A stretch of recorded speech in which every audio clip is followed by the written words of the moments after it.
नमस्कार, आप सभी का बहुत बहुत स्वागत है उत्तराखंड बुलेटिन में और मैं हूं आपके साथ अंकिता सिंह। बुलेटिन की शुरुआत करते हैं। हाल ही में हुई त्रिस्तरीय पंचायत चुनाव में रिक्त पदों के लिए आज मतदान हो रहा है, जिसको लेकर राज्य निर्वाचन आयोग की तैयारी पूरी है।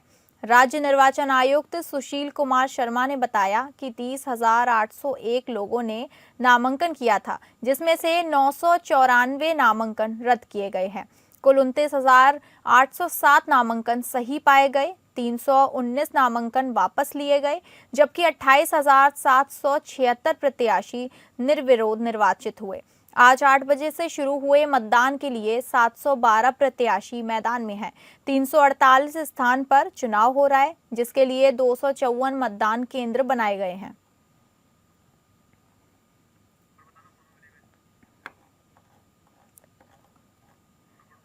आपको बता दें, हाल ही में हुई त्रिस्तरीय पंचायत चुनाव में रिक्त पदों के लिए आज मतदान हो रहा है, जिसको लेकर राज्य निर्वाचन आयोग की तैयारी पूरी हो चुकी है। राज्य निर्वाचन आयुक्त सुशील कुमार ने बताया कि 30,801 लोगों ने नामांकन किया था, जिसमें से 994 नामांकन रद्द हो गए हैं। कुल 29,807 नामांकन सही पाए गए हैं और 319 नामांकन वापस लिए गए हैं। वहीं जबकि 28,776 प्रत्याशी निर्विरोध निर्वाचित हुए। आज 8 बजे से शुरू हुए मतदान के लिए 712 प्रत्याशी मैदान में हैं। 348 स्थान पर चुनाव हो रहा है, जिसके लिए 254 मतदान केंद्र बनाए गए हैं।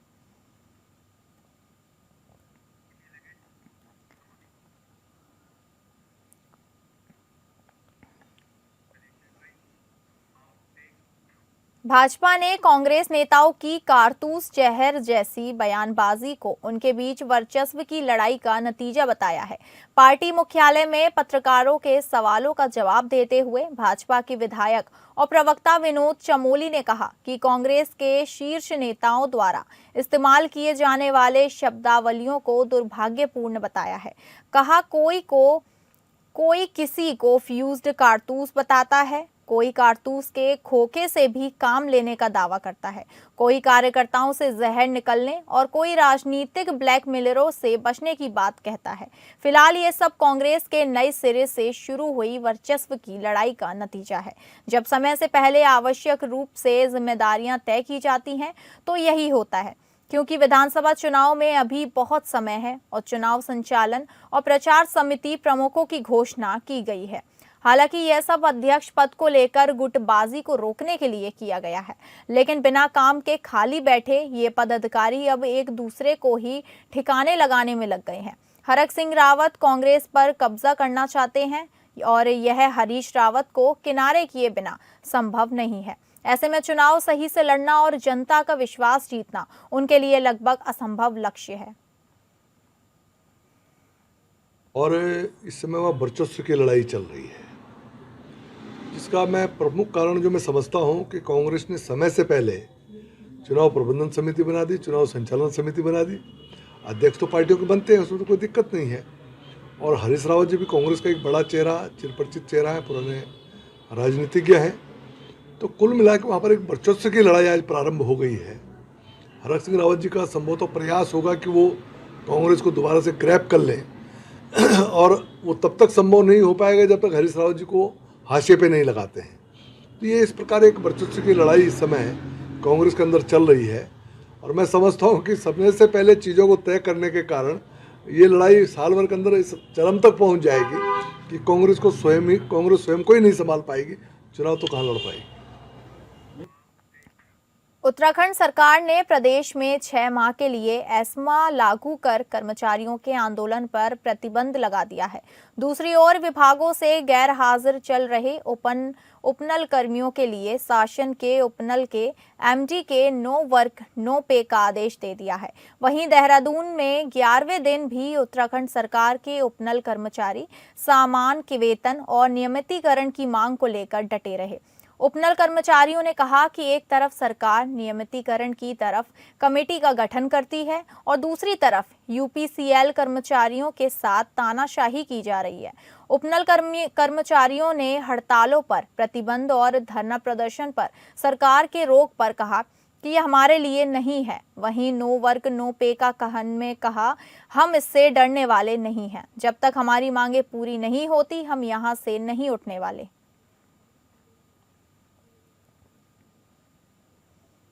सर, मैं तो यही कहना चाहूंगी कि अगर हम लोकतंत्र देश में अपनी मांगे नहीं रख सकते तो हम कहाँ जाए। या तो ये तानाशाही बना दो, ये देश चीन की तरह बना दो। हम इसी प्रदेश के बच्चे हैं और क्या कहते हैं, हम ना पाकिस्तान से आए ना नेपाल से आए। हमने इस राज्य सरकार को 15 साल दे चुके हैं। अब हम कहाँ जाए। अब हम 40 साल के हो चुके हैं, ना हम कोई परीक्षा देने लायक है, ना ही हम कोई परीक्षा में हम अन्य लोग हमें कह रहे हैं कि हमारी नौकरी खा। किसकी नौकरी खाएंगे? हम इस प्रदेश के बच्चे नहीं, हमारे बच्चे हैं। किसी की माँ बूढ़ी है, किसी के कुछ है, उनकी दवाइयों का व्यवस्था या तो ये हमारे लिए इस तरह की व्यवस्था करे कि हमारे जब वेतन आधा है तो काम भी आधा ले। 4 घंटे काम करेंगे, 8 घंटा काम नहीं करेंगे। और दूसरा ये है कि जितने भी हम पे टैक्स लगते हैं, जितने भी हमारे लिए सब्जी है, पेट्रोल है, सबके दाम आधे कर दे उपनल कर्मियों के लिए। हमें कार्ड दे देंगे, उपनल कर्मी है, ये आधा ही पे करेंगे और आधा ही वो करेंगे। उत्तराखंड में उपनल कर्मचारियों की हड़ताल और नई संगठनों के आंदोलन की तैयारी के बीच उत्तराखंड सरकार ने प्रदेश में 6 माह के लिए एस्मा लागू कर कर्मचारियों के आंदोलन पर प्रतिबंध लगा दिया है। दूसरी ओर विभागों से गैर हाजिर चल रहे उपनल कर्मियों के लिए शासन ने उपनल के एमडी को नो वर्क नो पे का आदेश दे दिया है। सरकार के इस आदेश पर कांग्रेस ने कड़ी प्रतिक्रिया दी है। कांग्रेस प्रदेश अध्यक्ष गणेश गोदियाल ने कहा कि उपनल कर्मियों के खिलाफ जो दंडात्मक कदम सरकार ने उठाया है वो निंदनीय है। यह निर्णय कर्मचारी विरोधी है। उन्होंने कहा कि जिनकी मांग को मानना राज्य के रूप में हमारा नैतिक कर्तव्य है, उनके ऊपर आप नो वर्क नो पे के सिद्धांत को लागू कर रहे हैं। मेरा मुख्यमंत्री से आग्रह है कि इस पर विचार करें और इस निर्णय को फौरन वापस लें। हड़ताल पर जो रोक लगी है वो अलोकतांत्रिक है, क्योंकि राज्य में कहीं ऐसी स्थिति नहीं है कि कर्मचारियों पर यह पाबंदी लगाई जाए। कर्मचारियों के अधिकार पर यदि हमला हुआ तो कांग्रेस पुरजोर विरोध करेगी।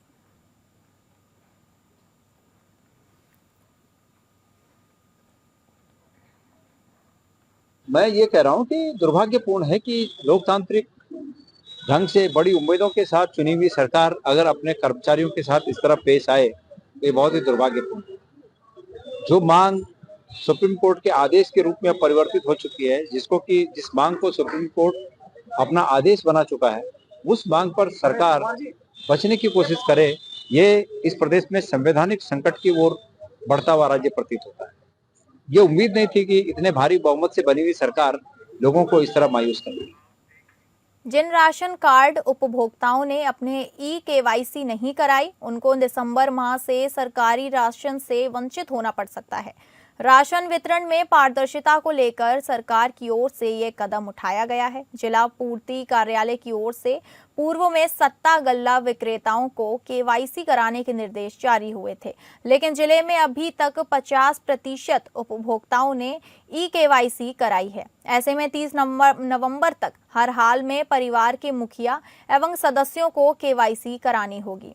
जिला पूर्ति अधिकारी देहरादून के अग्रवाल ने बताया कि भारत सरकार की ओर से निर्देश प्राप्त हुए हैं, जिसके तहत ऐसे उपभोक्ता जिन्होंने अपनी केवाईसी नहीं कराई है, उन्हें 30 नवंबर तक का समय दिया गया है। यदि कोई राशन कार्ड धारक ऐसा नहीं करता है तो उनका राशन निरस्त कर दिया जाएगा।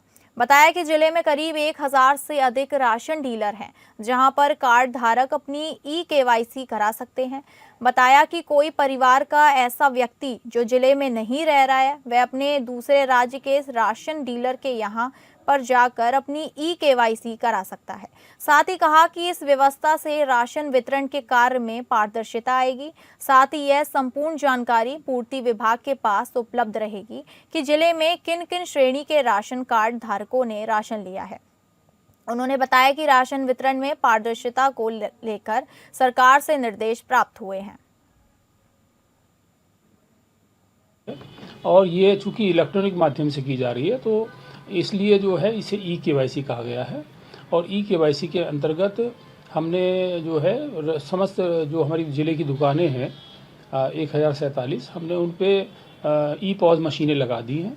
और उन ई-पॉज मशीनों में प्रोविज़न दिया गया है कि कोई भी कार्ड धारक वहाँ जाए, अपना आधार कार्ड लेके और आधार कार्ड लेके जाके वो उनका जो है जब उसमें आधार नंबर डालते हैं तो उसमें उसका राशन कार्ड की डिटेल खुल जाती है और उस पर बायोमेट्रिक करने के बाद या बायोमेट्रिक अगर किसी का नहीं हो रहा है तो जो है आइरिश के माध्यम से या OTP के माध्यम से उसका eKYC संपन्न हो जाता है। इसमें परिवार के सारे सदस्यों को एक एक करके जाना पड़ेगा, एक एक करके या एक साथ सारे परिवार के सदस्यों को जाना पड़ेगा और जो भी जितने भी कार्डधारक हैं वो अपने पूरे परिवार के सदस्यों को लेके किसी भी जो भी नज़दीक की जो भी राशन की दुकान है उस पर वो अपना eKYC करा लें। हरिद्वार के लक्सर में STF की गिरफ्त में आए साइबर ठगी रैकेट के सरगना सौरभ और उसके साथी आकाश की जड़ें अब इंटरनेशनल नेटवर्क तक पहुंचती दिख रही हैं। जांच में सामने आया कि सौरभ के सीधे संपर्क पाकिस्तान, बांग्लादेश, सऊदी अरब और इंडोनेशिया तक फैले हुए थे। FIR में दर्ज विवरण के मुताबिक उसके फोन से इन देशों के 8 मोबाइल नंबर बरामद हुए हैं, जिन पर लगातार व्हाट्सएप चैट और कॉलिंग का रिकॉर्ड मिला है। संदिग्ध बातचीत ने यह शक और गहरा कर दिया कि उसका नेटवर्क दिल्ली ब्लास्ट से जुड़े लोगों तक भी पहुंच सकता है। STF ने बताया कि पिछले 1 साल से सौरभ के 6 बैंक खातों में 70 लाख और उसके साथी आकाश के 3 खातों में 14 लाख का लेन देन हुआ। इतना ही नहीं, परिवार और गांव के लोगों के नाम पर खुलवाए गए खातों में भी सौरभ का ही मोबाइल नंबर लिंक मिला, जिनका कुल टर्नओवर 1.5 करोड़ रुपए तक पहुंचता है। यह रकम देश भर के कई राज्यों में हुई ठगी से जुड़ी बताई जा रही है। SP देहात शेखर सुवाल के अनुसार इंटरनेशनल कनेक्शन से लेकर संदिग्ध ट्रांजैक्शन तक हर पहलू की जांच STF बेहद बारीकी से कर रही है।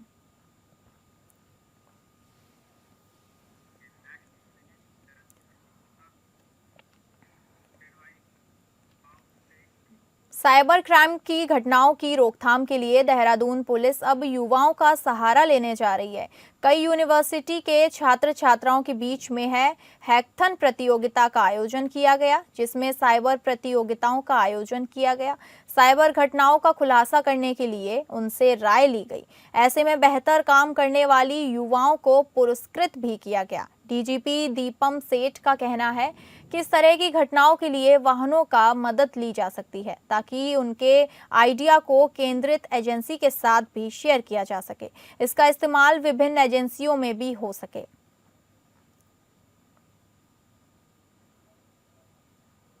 एक त्वरित जो उसकी प्रतिक्रिया होती है उसके तहत कार्रवाई हो, जिससे कि वो जो मनी ट्रेल है वो आइडेंटिफाई होके ब्लॉक हो जाए।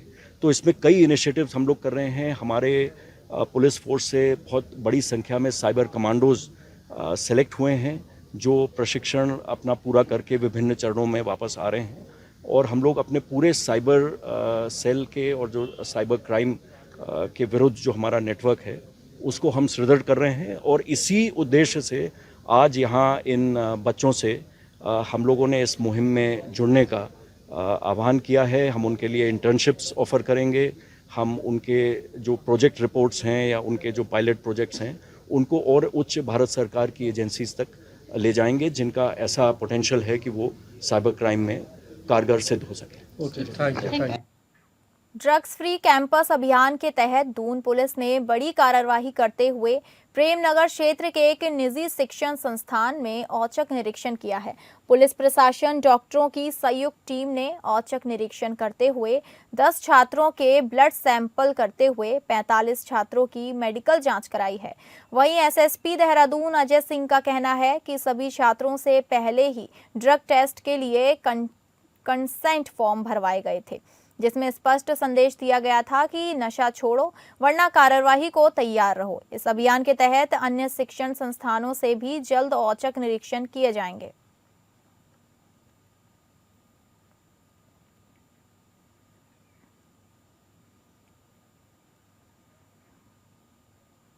माननीय मुख्यमंत्री जी का ड्रग्स फ्री देवभूमि मिशन है, उसके तहत जो है एक नई मुहिम चलाएगी। पहले जो सभी जितने भी हमारे खासकर चूँकि देहरादून एजुकेशनल हब है, तो यहाँ पर करीब 42,000 स्टूडेंट्स के हमने एक शपथ पत्र भरवाया गया, जिसमें उनके द्वारा कंसेंट दी गई कि वो कभी भी किसी भी सैंपल के लिए टेस्ट कराने तैयार। और ड्रग फ्री कैंपस की मुहिम को आगे बढ़ाते हुए इसको सभी से भरवाया गया था। इसके तहत स्वास्थ्य विभाग और प्रशासन की टीम के साथ हमने रैंडम सैंपलिंग का काम किया, चूँकि जिस तरह से देखा गया कि युवा कहीं ना कहीं भटक कर कहीं ना कहीं ड्रग्स के आगोश में फंस जा रहे हैं और उसके बाद वो अन्य लोगों को भी इसमें कहीं ना कहीं शामिल कर लेते हैं। इसको देखते हुए रैंडम चेक किए जा रहे हैं। इसमें ड्रग डिटेक्शन किट है और जो सैंपल यूरिन और ब्लड के लिए जाते हैं मौके पर, और इसमें देखा जाता है कि कहीं वो किसी गलत संगत में तो नहीं पड़ गया और कहीं ड्रग्स का सेवन तो नहीं करा। उस टेस्ट से उसमें क्लियर रहता था। अभी तक हमने 4 कॉलेजेस में रैंडमली इसको चेक किया और सभी कॉलेजेस में, पीजीज में और जिस तरह जहाँ छात्र रहते हैं बड़ी संख्या में, वहाँ पर हम इसको रैंडम आगे इसको मुहिम को बढ़ाएंगे। बीते कुछ समय पहले मध्य प्रदेश और राजस्थान में कफ सिरप के कारण कई बच्चों की जान चली गई थी, जिसके बाद उत्तराखंड में भी प्रतिबंधित दवाइयों के खिलाफ एडवाइजरी जारी कर दी गई थी।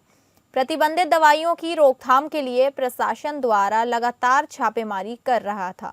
उसी क्रम में जनपद ऊधम सिंह नगर के काशीपुर में पुलिस और एसओजी विभाग की संयुक्त कार्यवाही में प्रतिबंधित नशीली दवाइयों और कफ सिरप का बड़ा जखीरा पकड़ा गया है। आपको बता दें कि जनपद ऊधम सिंह नगर के काशीपुर में बीती शाम पुलिस ने एक बड़ी कामयाबी हासिल करते हुए एक नशीली दवाइयों का गोदाम पकड़ा है। पुलिस ने नशीली दवाइयों का कारोबार करने वाले एक युवक को गिरफ्तार भी किया है।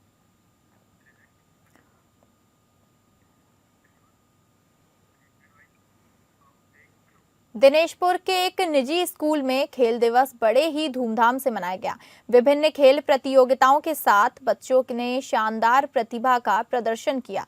कार्यक्रम में बतौर मुख्य अतिथि पहुंचे क्षेत्रीय विधायक अरविंद पांडे ने बच्चों का उत्साह बढ़ाया। दिनेशपुर के निजी स्कूल में आयोजित खेल दिवस में बच्चों ने एथलेटिक्स, ग्रुप गेम्स और कल्चरल एक्टिविटीज के जरिए अपनी प्रतिभा दिखाई। कार्यक्रम में अभिभावकों की अच्छी खासी भीड़ देखने को मिली।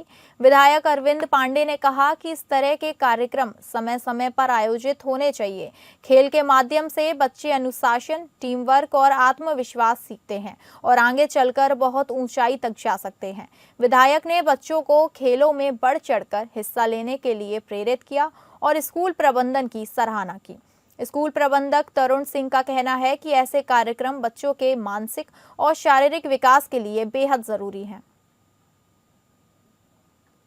का एनुअल स्पोर्ट्स कार्निवाल है, ये हम हर साल आयोजित करते हैं अपने स्कूल में, जिसमें कि चारों हाउस के आपस में हम कंपटीशन कराते हैं, जिसमें green house, red house, blue house और येलो हाउस है। इन चारों के बीच में हम कंपटीशन कराते हैं। इंडोर गेम्स और आउटडोर गेम्स सारे कराते हैं। 100 मीटर की दौड़ है, 800 मीटर की दौड़, 400 मीटर की दौड़, रिले रेस, कबड्डी, खो खो, शतरंज, टेबल टेनिस, ये सारे गेम्स का हम आयोजित करते हैं और बच्चों को इंटर जो हाउस है उसमें कंपटीशन करा के विजेता घोषित करते हैं। और इस साल का विजेता हमारे येलो हाउस है, जो कि ऑल ओवर परफॉर्मेंस जो दिया है येलो हाउस में दिया है, तो उसको ये जो हमारा स्कूल का मेन जो अवार्ड है वो येलो हाउस को जाता है।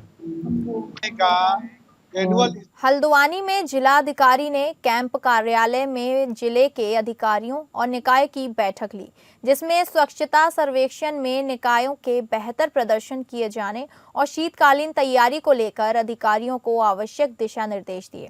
उन्होंने कहा कि सभी निकाय अपने क्षेत्र को स्वच्छ बनाएं और स्वच्छता के मानकों की पूरी तैयारी करें। इसके अलावा कूड़ा निस्तारण में भी निकाय पूरी तरह ध्यान दें और मौसम विभाग के पूर्वानुमान के मुताबिक इस शीतकालीन में ठंड का प्रकोप बढ़ेगा। इस वजह से रैन बसेरा व जलौनी लकड़ी की व्यवस्था सहित निराश्रित लोगों को कंबल बांटने जैसी व्यवस्थाओं को दुरुस्त कर लें। आज जो है नगर निगम और जितनी नगर पालिकाएं, नगर पंचायत हैं, उनके अधिकारियों से यहाँ बैठक की गई। नगर की जो स्वच्छ भारत मिशन की जो रैंकिंग होती है, ऑल इंडिया रैंकिंग, उसमें सुधार के लिए स्वच्छ भारत मिशन की जो गाइडलाइंस हैं उसमें सॉलिड वेस्ट मैनेजमेंट की क्या स्थिति है, लीगेसी वेस्ट का निस्तारण किस तरीके से किया जा रहा है, और जो मुख्य मार्ग हैं, पार्किंग हैं, कम्युनिटी सेंटर्स हैं, नगर पालिका के दफ्तर हैं, रेलवे स्टेशन है, बस अड्डे हैं और जो बाज़ार है, उसके अलावा नदी किनारे या शहर के प्रवेश द्वार पर, तो इस कूड़े को किस तरीके से ये रोज़ दैनंदिन रूप से सफाई करेंगे, इसके लिए उन लोगों को कहा है कि निर्धारित कार्य योजना के अनुसार काम करेंगे।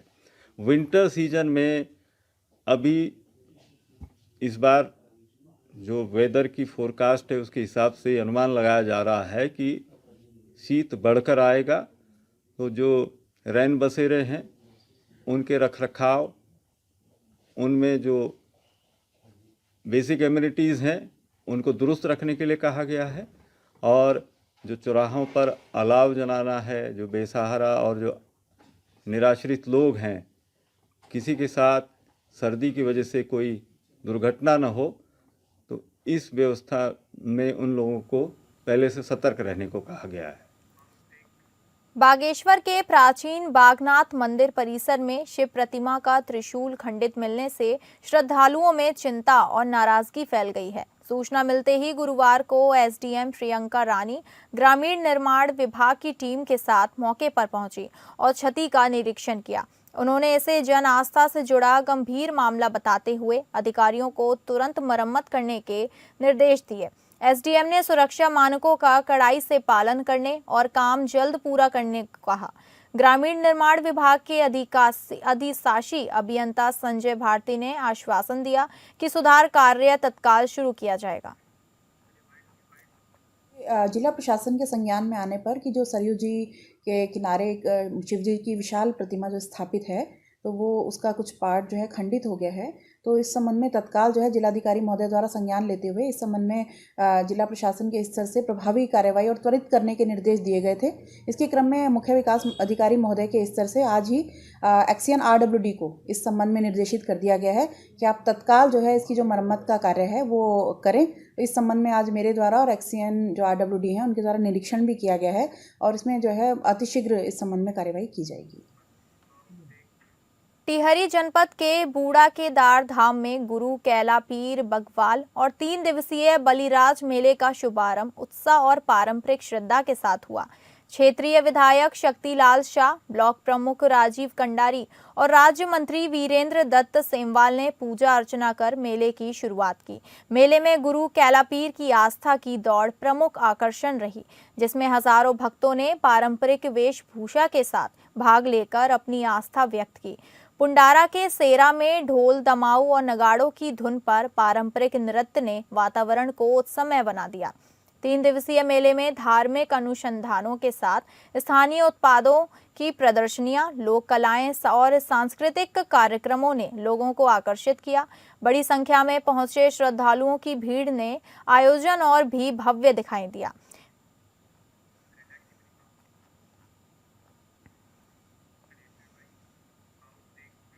सर्दियों की शुरुआत के साथ ही देहरादून चिड़ियाघर में जानवरों की डाइट और देखभाल में बदलाव शुरू हो गया है। मौसम के अनुसार जानवरों और पौष्टिक और गर्म भोजन दिया जाएगा ताकि वो स्वस्थ और ऊर्जावान बने रहें।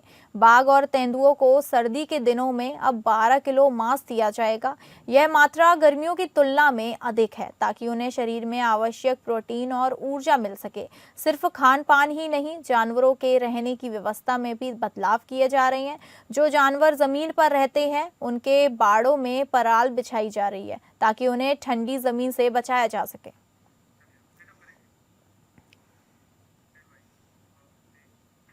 फिलहाल इस बुलेटिन में इतना ही। नमस्कार।